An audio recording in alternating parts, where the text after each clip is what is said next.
בוקר טוב שוב לכולם. נשיא המכללה האקדמית להנדסה בראודה, דוברים ומנחים בכנס, חברי ועדת הכנס שהיה לי הכבוד ממש גדול לעבוד איתם, ועדת המשנה לשיפוט פרויקטים מצטיינים, משפחת ארזי היקרה, משתתפות ומשתתפים נכבדים. כנס תעשיה אקדמיה הוקם ביוזמתו של פרופסור ארזי, ולכן נקרא על שמו. לצערי לא היה לי הכבוד להכיר אותו, אבל ממי שהיה קרוב אליו במכללה, קולגות וסטודנטים, ברור לי שמדובר באישיות נדירה. הוא היה מנטור אמיתי והיה חשוב לו הקשר האישי והאנושי. הוועדה שנוצרה במיוחד כדי לארגן את הכנס ראתה למול עיניה כמטרה מרכזית ליצור כנס אחר. דווקא במציאות של פילוג, ליצור מקום מאחד ולנצל את המשבר הזה כדי לאחד כוחות בין התעשייה לאקדמיה. לאחד כוחות של כל האקוסיסטם של מכללת בראודה, אנשי סגל, אנשי מנהל וסטודנטים, וכמובן להזמין לשיח את המוסדות המוניציפליים. כי הרי זה ברור שכל אחד מביא אינטליגנציה ייחודית, וכל פרט הוא חתיכה מיוחדת וחיונית להשלמת הפאזל. לכן כדי לצלוח משברים חשוב לשתף פעולה, להקשיב וללמוד אחד מהשני. כמי שבאה מעולם האקדמיה והתעשייה, אני רואה את הסימביוזה המושלמת שנוצרת בין עולם המחקר ליישומה בתעשייה. את סגירת המעגל מהכיוון השני, כאשר התעשייה יוצרת מוצר וניזונה מלקוחותיה באקדמיה, או כאשר חברה נתקלת בבעיה שדורשת מחקר בסיסי לפתרונה. לכן ברור כל כך שהשיתוף בינינו הוא מהותי. הכנס היום הוא לא מובן מאליו. זה תוצר מרגש של החלטה להמשיך במסורת רבת השנים של המכללה ולקיים את הכנס העשירי של תעשיה אקדמיה, וזאת למרות המשבר. לכולנו משבר משותף. באקדמיה נמצאים בעוצמה של תקופת מבחנים, אחרי מעבר מהיר ללימודים מקוונים. בתעשייה, הסגרים המקומיים וסגירת הגבולות נותנת את אותותיה, וכולנו מתמודדים עם ידידינו, אי הוודאות. למרות זאת, ואולי דווקא בגלל זה, חשבנו שיש מקום לכנס כזה. הכנס בנוי מ3 מושבים, ובזמן ההפסקה אנחנו יוצאים לזומים נפרדים, לדיונים בשולחנות עגולים. המטרה היא ליצור דו-שיח בין אישי בין כל המשתתפים, במטרה ליצור מפגשי המשך בזום, במכללה עם קפה ועוגה לכשיתאפשר, ושיביאו להפריה הדדית בינינו ומציאת פתרונות בצורה שיתופית. בסוף הכנס יהיה טקס הענקת פרסי הצטיינות לפרויקטי הגמר של השנה האחרונה, ואת הפרומו שלהם תוכלו לראות בסרטונים במושב השני. מנהיגות הנדסית קוראת להתמודד עם אתגרים וללמוד מהדרך. מה שנראה היום בכנס הוא אוסף של מנהיגים שבאים לשתף מניסיונם, אנשים שתרמו את זמנם ושבאים לחלוק איתנו את הסיפור שלהם, והדרכים שיצעידו אותנו קדימה. זאת ההזדמנות של כולנו ללמוד איך לצלוח משברים, להבין שהם כאן והם חלק בלתי נפרד מחיינו. אני מתכבדת להזמין את נשיא המכללה, פרופסור מרשק, לשאת דברים. תודה ליו"ר הכנס, הדוקטור מרסלה ויביאנה קרפוך. תודה לדוברי הכנס אשר נענו להזמנה להופיע. תודה למנחים, לוועדת הכנס, לכל העושים במלאכה מאחורי הקלעים, למשפחת ארזי היקרה, קהל נכבד. כותרת הכנס עוסקת בשני פרמטרים, במנהיגות הנדסית ובעיתות משבר. המונח משבר במקורו מייצג איזשהו אירוע שלילי. אירוע, תהליך שלילי. אבל בשפה הסינית למשל, למונח משבר משמעות נוספת, הזדמנות. ולכן ההיסטוריה מוכיחה כי משבר משקף הכרח או צורך, איום ואתגר, משבר מחולל פיתוח מהיר. לדוגמה, מלחמה, המשבר האולטימטיבי, מאיץ מאוד תהליכים. מלחמת העולם הראשונה גרמה לשינוי התפיסה המבצעית, בפיתוח הטנק המודרני, מה שנקרא main battle tank, והוגדרה מחדש לוחמת השריון המתנייעת. מלחמת העולם השנייה הפעילה לראשונה באופן מסיבי את המקם, את הרדאר, ובזה שונתה לחלוטין תפיסת הנ"מ, וגם עוצבה מחדש כל בקרת האש, החיפוש, הנעילה, ההנחיה והביות. דוגמה נוספת רלוונטית מאוד לימינו אלה היא משבר ההתמודדות של האנושות עם מגפת הקורונה. חיסון פותח בתוך שנה אחת, זמן קצר ללא תקדים. ומול מוטציות המחוללות וריאנטים חדשים, תעשיית הביוטכנולוגיה תדע להנדס חיסון בתוך 6 שבועות. ואפילו האקדמיה הציגה יכולת גמישות מופלאה ועברה באופן די מוצלח מהתנהלות פרונטלית למקוונת דיגיטלית בתוך ימים ספורים, ואין ספק שהתהליך ישפיע על עתיד האקדמיה בהיברידיות של המגע בין מרצים וסטודנטים. ברור לכל שאנחנו חיים בעידן של תמורות ושינויים מואצים על ידי המשבר. גם המהפכה התעשייתית הרביעית חובה פיתוח מהיר, וכנסים מוסד אקדמי המייצב את דמות מהנדס העתיד ברורה לי ולסגל המוסד כולו.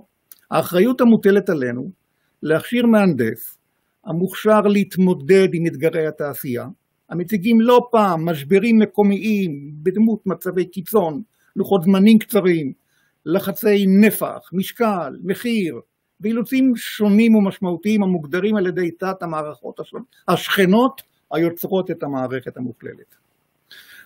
למכללה האקדמית להנדסה אורט בראודה בכרמיאל חזון החותר לעיצוב תואר אקדמי בהנדסה מהמובילים במדינת ישראל.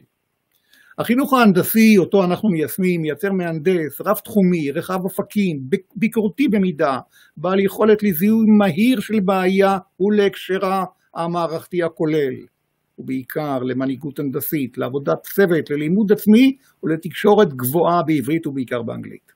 אגב אנגלית, אנו מציעים 70 קורסים באנגלית הפותחים בפנינו צוהר גלובלי לחילופי מרצים וסטודנטים עם מיטב אוניברסיטאות בעולם. ומילה אחת על תעשייה. למכללה שלנו אוריינטציה תעשייתית מובהקת. אנחנו קראנו ברית עם התעשיינים היושבים במוסדות המנהלים שלנו. יש לנו מועצות תעשיינים שמייעצות למחלקות השונות. התעשייה מקבלת את הסטאז'רים שלנו להתמחות בתעשייה בסמסטר הראשון של שנה רביעית.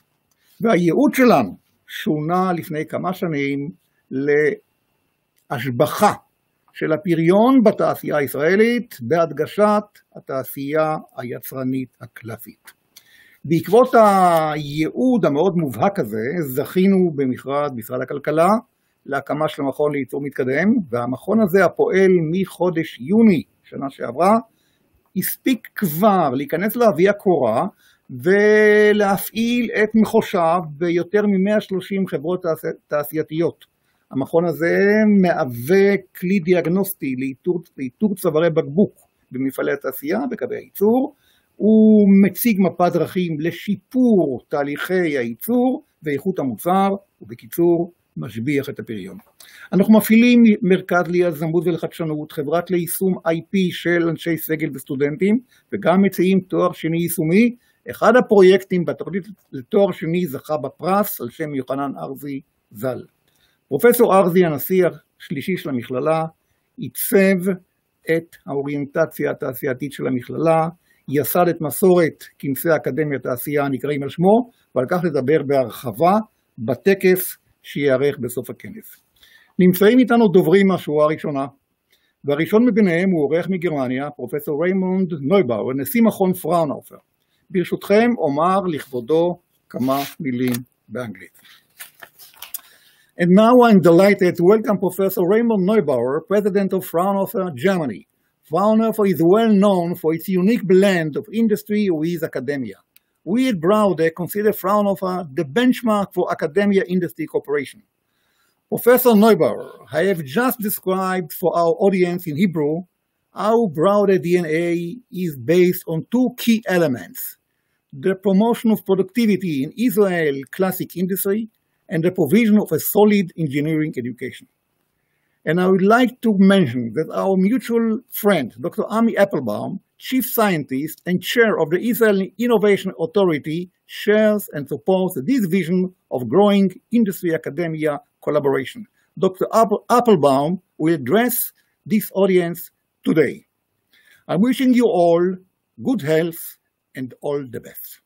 Thank you. Good morning, ladies and gentlemen. Good morning, dear Professor Maharshak. Good morning, Dr. Ami Applebaum. It's my pleasure to meet you again, virtual here this morning. And also good morning to my old and good friend Raffi Wertheim. Dear Raffi, freut mich sehr, dass du diese Konferenz für uns mit vorbereitet hast. Thank you for the invitation and hosting me at the conference here. I will present strategies for coping with crisis and global challenges. The focus will be, of course, on the Fraunhofer expertise in terms of risk management and structural adjustments. Moreover, specific examples and tools for combating crises such as the COVID-19 pandemic will be discussed. And now I come to the first chart. The presentation was prepared by Dr. Sophia Helmrich and Claudia Kasper, two co-workers in my presidential staff here in Munich. The next slide, please. I can work slides to the slides. Thank you.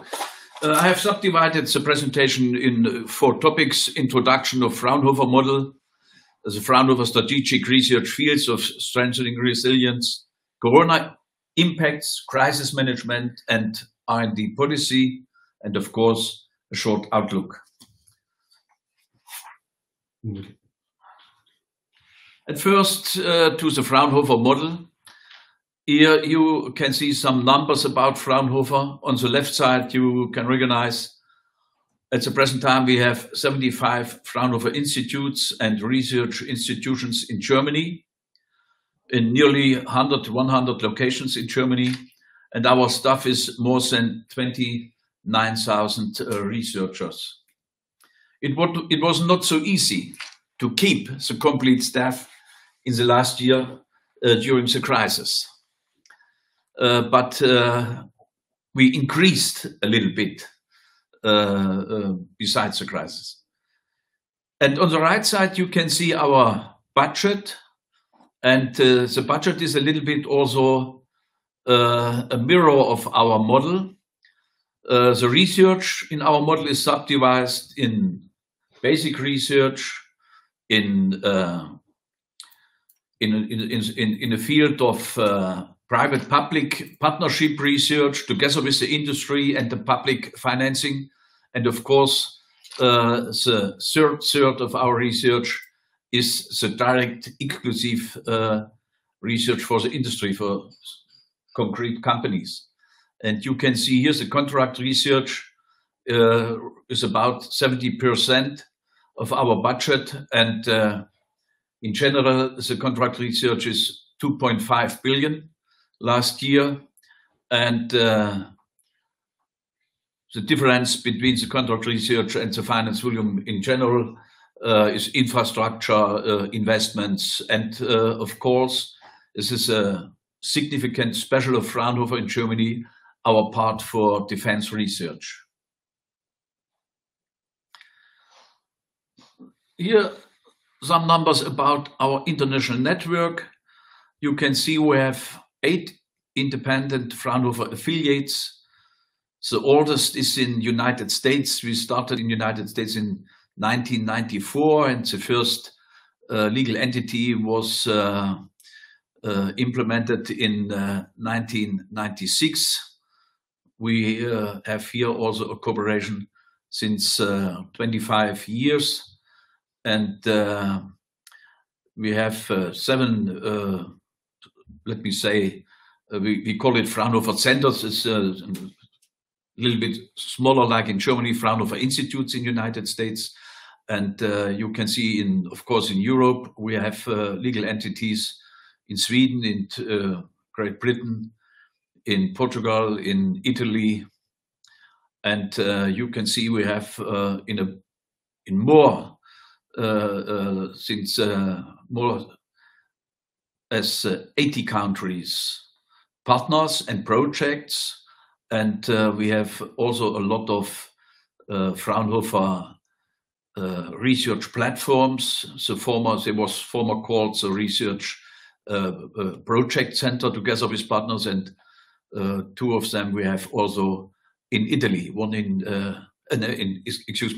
Israel, one in Kiryat Bialik, and the other one in Jerusalem with the Hebrew University.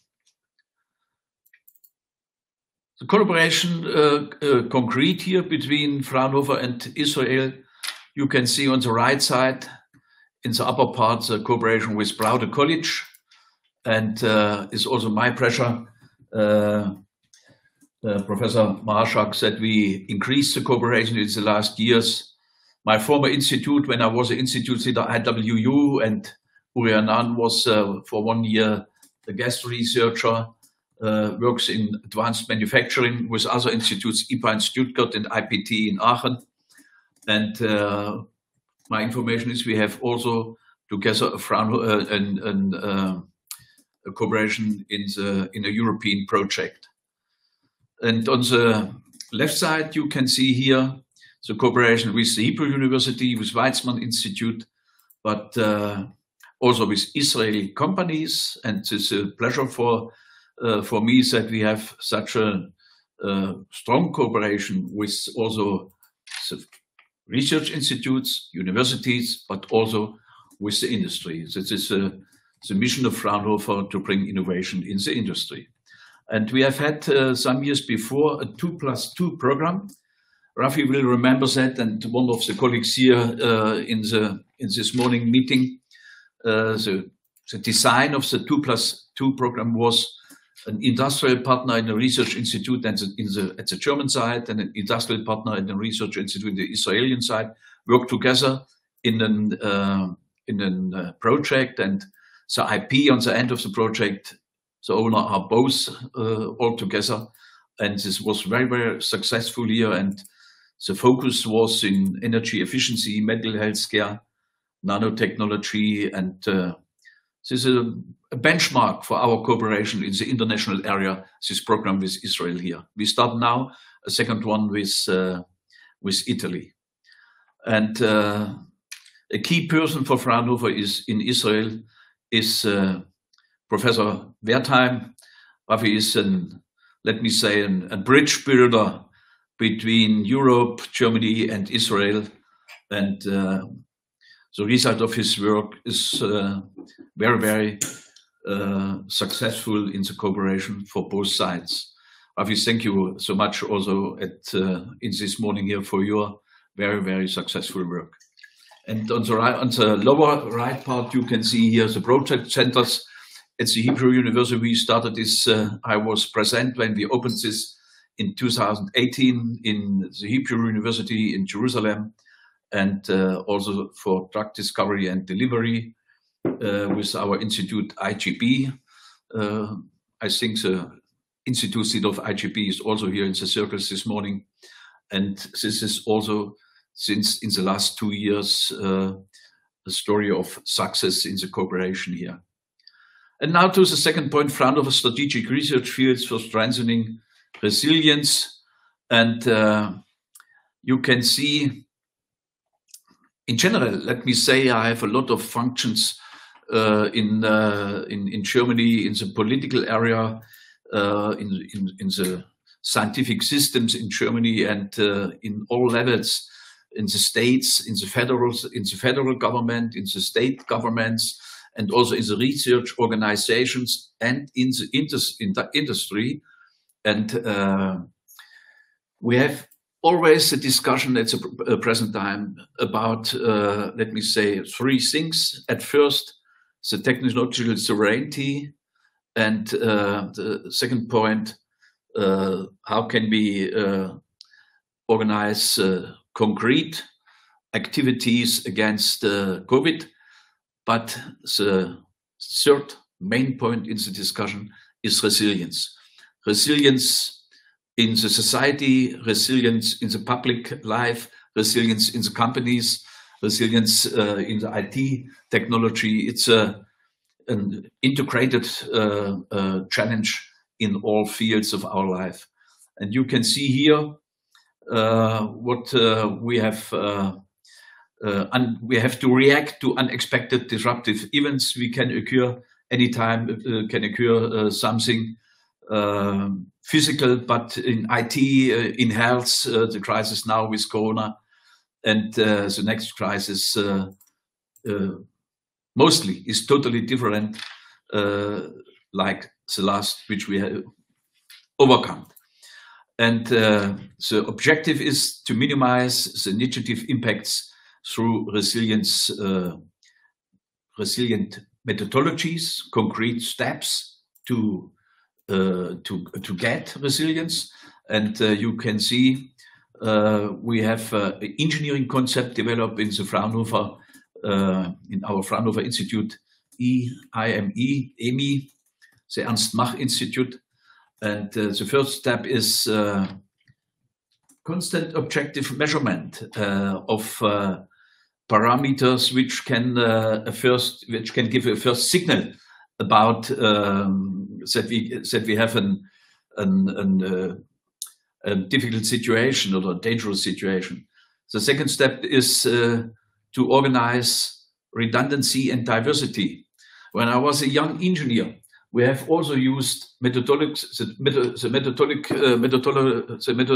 methods of redundancy and diversity.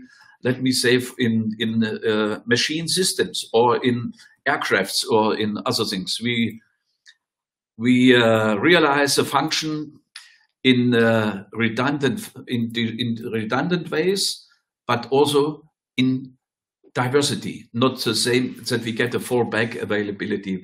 I think a lot of people of you know the systems. And then we have to deal in a high interdisciplinarity. We focus in our work to critical infrastructures, and we consider requirements local in the federal level, but also global challenges. And on the right, you can see our steps in this picture: prepare, prevent, protect, dampen, recover, and improve. And we work in this not only in Germany. Fraunhofer was the first organization which focused to resilience. Now all the research organizations in Germany and the universities focus to this topic. Also resilience in the society. We need also resilience in the society, not only in technical systems. And now we prepare also at the European level a large integrated project for resilience. And here now you can see the Fraunhofer strategic research fields. And in the lower part, the colored signs represent the Fraunhofer strategic research fields, which we have defined with all the leading researchers in Fraunhofer. And the goal is, the summary goal is subdivided in different impact goals here. Affordable healthcare, in Germany we call it Energiewende, accomplished. Then security have to be accomplished. Then security and resilient society, we spoke about this, digitized value chain, digitalized value chain, and full circular economy. In Germany, it's very interesting. We have a large circle of industrial partners which prepare with us the idea that we can, you know, the slogan "Made in Germany" in the future should be, or should mean, made in Germany.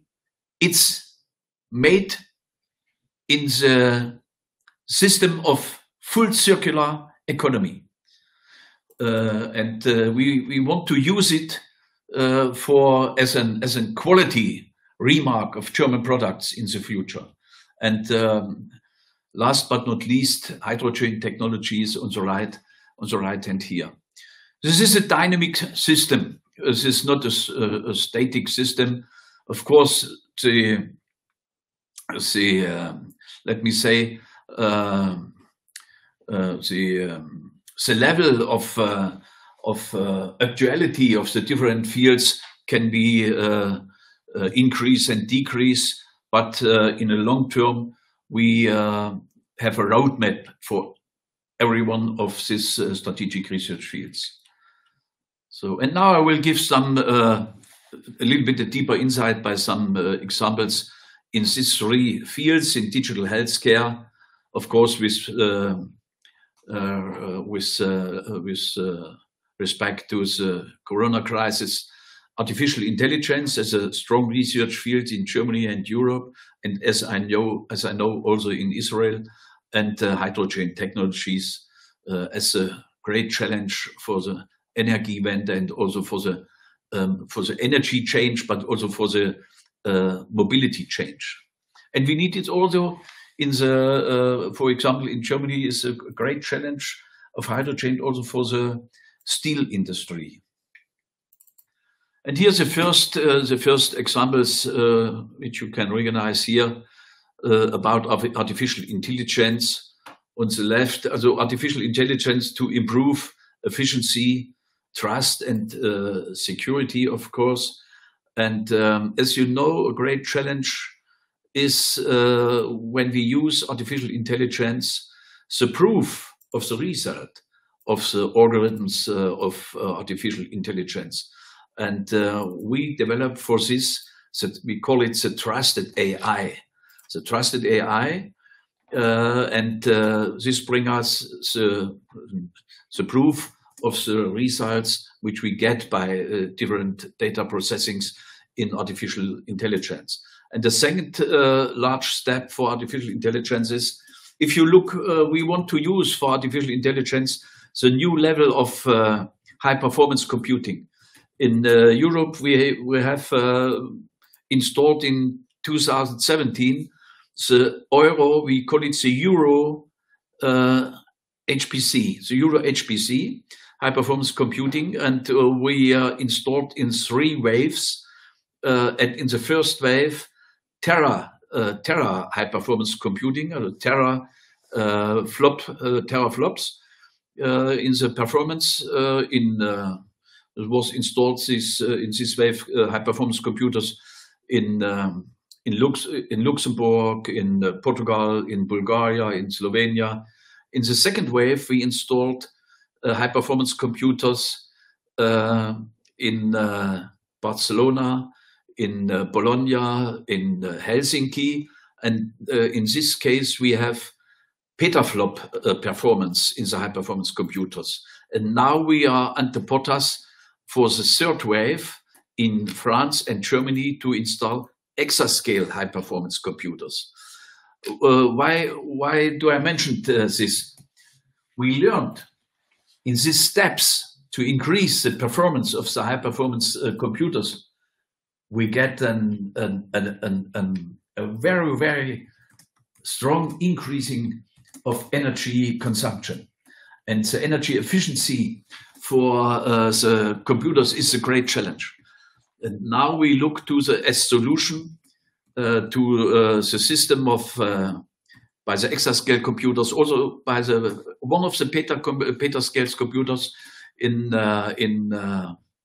will also be designed by as modular computer, as high performance modular computing. And the great challenge is the software that you can combine in such a high performance computer, not only the same units, different units, but the energy consumption in such a high performance computer, which is modular based. And for this we need the neuromorphic hardware, the neuromorphic chips, is only 20% of, in comparison to the energy consumption,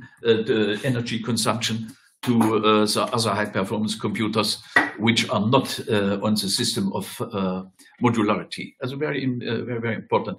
We have a lot of cooperation in these fields, also with the Helmholtz Association, but with a lot of institutes you can see here works in special applications of AI. But the basic for this in the future is, of course, the high performance computing on one hand and the cloud of the other hand. On the right, we can see autonomous cybersecurity systems for industrial automation networks. Here we develop in a project. It's also my pleasure to mention this here with the company ReadyFlow in Tel Aviv. And as you can see here, the solution is an autonomous classification of countermeasures, and it's very successful. And I will not. It's a Of course, this is a special project for the company, and it's a little bit not. I will not give so deep informations. Of course, this is company is the owner of the IP here. The next chart: digital healthcare. Some words about projects by Fraunhofer in connection with our activities against COVID.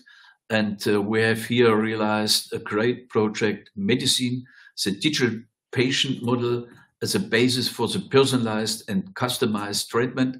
I think in Israel, you have also good experiences with the potential of personalized medicine and the preconditions that we can design personalized, let me say, personalized vaccines or similar things. We need a digital patient model and a holistic digital patient model. And this is the content here of this project. And we merge health and diseases data. And on the end, we get for a person, for example, a personalized vaccine for special diseases. And on the right hand, very important or very interesting is that if you look to the lower left, you can see a lot of institutes are involved. Not all of the institutes are medicine institutes. Here's institutes in IT sector, in mechanical engineering sector, and so on. And on the right hand, you can see another project in the field here for a better diagnostic of cardiovascular diseases with diamond-based quantum sensing. And this is also a cooperation with Israeli partners. And here in this case, with the Hebrew University, the specialists in the cooperation also with our Fraunhofer Project Center or innovation platform in Jerusalem. And it's a very, very nice result here. What we get, you can see here the numbers of the effect. We can operate in room temperature. It's a great advantage. Then we are 160 times higher in the efficiency, 40 times faster, like the conventional processes, and 4 times cheaper. What's also very important that we can get a level in the price for the health care. And now some project or 2 projects about hydrogen technologies. As you know, the key enabler for hydrogen is the key enabler to achieve the climate and energy goals in general. But we need hydrogen, how I mentioned when I started the presentation. For example, in the energy economy, we need this in the steel and fertilizer industry and a lot of others, and we need it in the mobility. And in Germany, we have a lot of efforts, but on the end, the great advantage we can only arrive, or we can only get when we use for the production of hydrogen green energy. And in my eyes, the greater challenge is to install power plants for green energy in such a level which we need in the volume of power for the volume that we need of hydrogen. Also, this is a great challenge also in Germany. And of course, we need on the way to hydrogen production by green energy, different steps between this, let me say, bridge technologies based on Erdgas, fällt mir gerade der Begriff,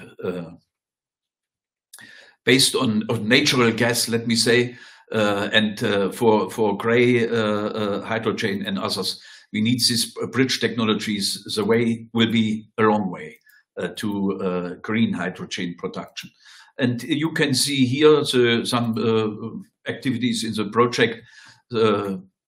the catalyst for scaled-up generation of hydrogen from ammonia. This is one way, and our Institute Umsicht work together here with partners from the industry. And on the right side, you can see the way by hydrogen, the hydrogen strategy which we have in Germany. We have in Germany a national board. We have now, at the present time, yesterday I got the invitation. I got the invitation to the European board for hydrogen, for the hydrogen economy in the future. We have a German national board to push the activities for hydrogen, but the challenge are great. I must this. What I mentioned is we need for the way that we get green hydrogen, we need bridge technologies on the way for this to get to arrive this objective. And in Germany we have the special situation that we, Rafi, you know also the countries Saxony and Brandenburg and also North Rhine-Westphalia in Germany. In these areas we have a shutdown of the power plants by coal, the coal power plants, and they should substitute it by hydrogen production plants for the future. This brings a little bit dynamic in the change of the energy in general. Some words about Corona impacts and so on, and you can see here what is the result of Corona, a special blick to German economy. My impression is in Germany we have, like also other countries,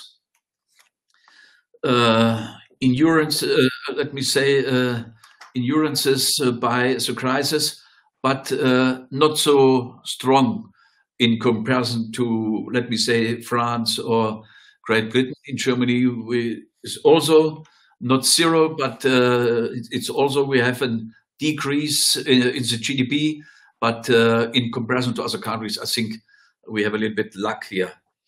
And as you see here on the right side, you can see the negative impact on revenues in the different sectors and the influence to the impact on the impact of the short-term liquidity. I think you have also information about, for example, our Lufthansa, our airlines, the business decrease down to 15%. It's very, very terrible. And on the other hand, we have in IT sector, in pharma sector, we have an increase of the business. So it's very different, but I think in Israel it's a little bit similar. In all the countries which are high industrialized, we have the same results here. And so, I wanted to ask you, during the term of your presidency in Fraunhofer, you increased the workforce from 10,000 and the research budget to almost 3 billion euros, right? So, and you gave us a talk on so many topics that you can work on. So what we wonder is, how could you elaborate more on Fraunhofer? How do you identify new strategic topics? How do you decide what is your next topic and how the COVID-19 pandemic affected you? Thank you for the question.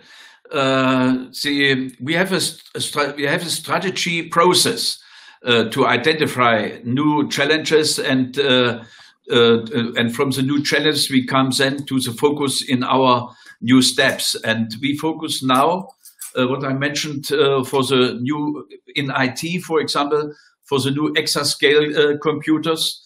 We want to build up also in Germany a new company which can deliver, for example, exascale computers in the future together in a consortia, with a lot of industrial partners. On the other hand, is the next challenge the quantum technology. We are very, very We have a very good level in quantum sensing, in quantum computing, but now we start a strong activity together with Max Planck, Fraunhofer, some industrial partners. We start activities for the first German quantum computers. And in what I mentioned here, in the medicine sector, of course, the personalized medicine, and in the energy sector, it's the hydrogen, what I mentioned here. And the process how we identify this is a monitoring process worldwide in the science area with all our competitors, our partners, and also in the industry. And cross over both, then we can come to results what we have to do. Okay, thank you very much. It's very impressive. Thank you. And you should stay tuned for the lecture of Professor Yitzhak Ben Israel. He's talking also about some topics that are parallel to you. And Rafi Wertheimer can translate you. Okay. Bye. Ciao.